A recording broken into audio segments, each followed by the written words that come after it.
नमस्कार. महाराष्ट्र सत्यशोधक न्यूजमध्ये तुम्हा सर्वांचं मी सहर्ष स्वागत करतो. तर आज आपण रावेर येथे श्री विश्व ज्योतिषाचार्य सुरेश बोरकर यांना भेटण्यासाठी आलो आहोत. त्यांचा एकंदरीत आपण मागे आपल्या त्यांच्या सदरात बघितलं की त्यांचा आपण जीवन प्रवास सुद्धा बघितला होता ज्योतिष शास्त्राचा. पण आज त्यांच्या आपण वैयक्तिक जीवन प्रवासावर बोलूया. का बोलूया? कारण ज्योतिष शास्त्राची विद्या करत असताना, हे सगळं चालू असताना, ब्रह्मांड ज्योतिष कार्यालय रावेर येथे सुरू असताना, आता ज्योतिषशास्त्र हा विषय म्हटला म्हणजे आजच्या दृष्टिकोनातून त्याला एक वेगळ्या अँगलनं बघितलं जातं, एक वेगळ्या दृष्टिकोनातून त्याला बघितलं जातं. बरेच लोक त्यावर विश्वास ठेवत नाही, अंधश्रद्धा म्हणून बघतात त्याला. आणि हे सर्व करत असताना त्यांच्या जीवनामध्ये अनेक असे प्रसंग आलेत की खूप असे प्रसंग सुद्धा आलेत की तर ह्या सर्व प्रवास करत असताना त्यांना कुटुंबापासून काही त्रास झाला का, हे सर्व करत असताना मुलांचा काही त्रास झाला का, मुलांनी त्यांना विरोध केला का, हे सर्व करत असताना. कारण की आपण जर त्यांचा प्रवास बघितला, त्या प्रवासामध्ये त्यांनी विविध ठिकाणी नोकरी करत असताना ती नोकरीचा त्याग करून या ज्योतिषशास्त्राकडे ते वळले. हे सर्व करत असताना त्यांच्या वैयक्तिक जीवनाबद्दल आपण त्यांचं जाणून घेऊया आज की त्यांचं वैयक्तिक जीवन, या जीवनामध्ये आलेले खडतर प्रवास आणि प्रवास करत असताना या ज्योतिषशास्त्राची विद्या लोकांपर्यंत सांगत असताना कुटुंबापासून त्यांना काही विरोध झाला का आणि काही त्रास झाला का, हा सर्व प्रवास आपण त्यांच्याकडनं आज जाणून घेणार आहोत. यामध्ये आपण जर मागच्या मुलाखतीत जर गुरुजींकडनं बघितलं असेल तर त्यांच्या पत्नीचीही त्यांना या ज्योतिषशास्त्र विद्यामध्ये खूप अनमोल अशी साथ होती. तर त्यांच्याबद्दलही आपण जाणून घेऊया की त्यांचा प्रवास दोघांचाही कसा होता आणि ज्योतिषशास्त्र विद्या हे सगळं करत असताना त्यांची मोलाची साथ आणि त्यांचा अनुभव, त्यांचा अभ्यास हा त्यांच्यासोबत कसा होता. आपण थोडक्यात गुरुजीकडनं हा सर्व प्रवास जाणून घेणार आहोत, त्यांचा वैयक्तिक जीवन प्रवास जाणून घेणार आहोत. मी गुरुजींना विनंती करतो की त्यांनी हा संपूर्ण प्रवास आमच्या या महाराष्ट्र सत्यशोधक न्यूज चॅनलच्या माध्यमातून आमच्या प्रेक्षकांना सांगावा. गुरुजी नमस्कार. सर्वांना नमस्कार. माझा खरा संसार जो झाला तर विवाहाच्या नंतर आपण बघितलं तरी चालेल. विवाहाच्या अगोदर माझा संसार वडिलांच्या सोबत, आईवडिलांच्या सोबत झाला आणि आईवडिलांच्या सोबत झाला असताना मी 1982 सालात वेगळा झालो. आणि वेगळा झाला असताना तेव्हा मला 2 मुलंही होते आणि पत्नीची साथ पण होती. पण आमचा ज्या वेळेला विवाह झाला त्यावेळेला माझी प्रखर मंगळाची पत्रिका आहे. विवाहस्थानामध्ये मंगळ आहे. तर विवाहस्थानामध्ये मंगळ असताना तर ही दुःखदायक, क्लेशदायक पत्रिका असते आणि अशा व्यक्तीशी कोणी विवाह करत नाही असं बहुतांशी ज्योतिषी आणि पंडित सांगत असतात. परंतु याला आता माझ्या पत्नीची राशी 1, चरण 1, नक्षत्र 1 आणि 1 नाडीचा आमचा प्रवास. 1 नाडी म्हटली की मुलं बाळ होत नाही, भांडण होतात आणि मग घटस्फोट होतो, असं याचं भाकीत होत आहे. तर हे अपूर्ण ज्योतिषशास्त्र आहे.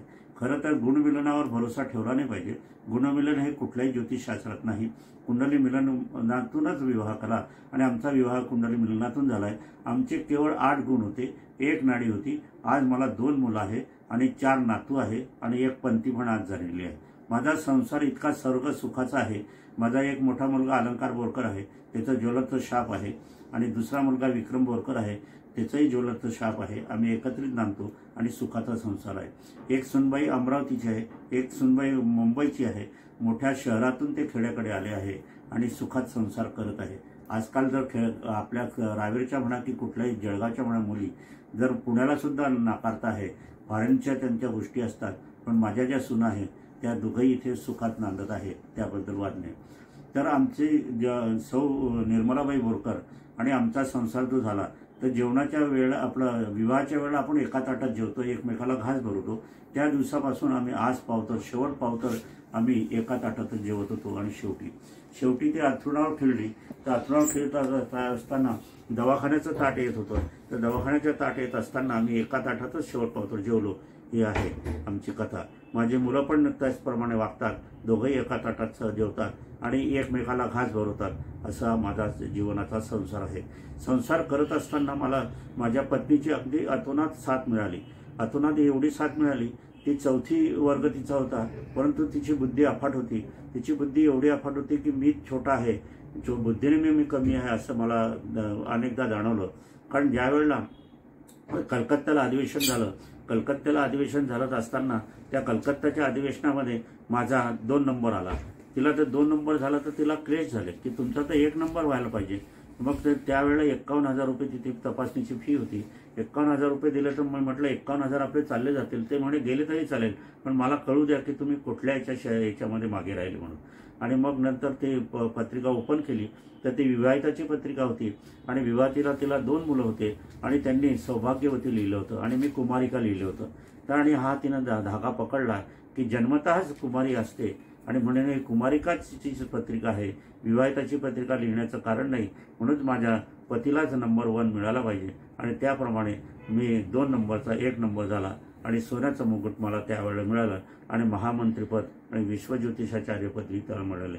अशी माझी पत्नीची साथ मला मिळालेली आहे. शेवटच्या क्षणापावतर तिने कधी हट्ट धरला नाही, कधी जिद्द केला नाही, एकही शब्द मला खाली पडू दिला नाही.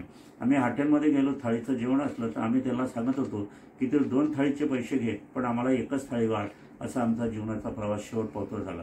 तिने कधीही जिद्द केली नाही, कुठेही हट्ट केला नाही.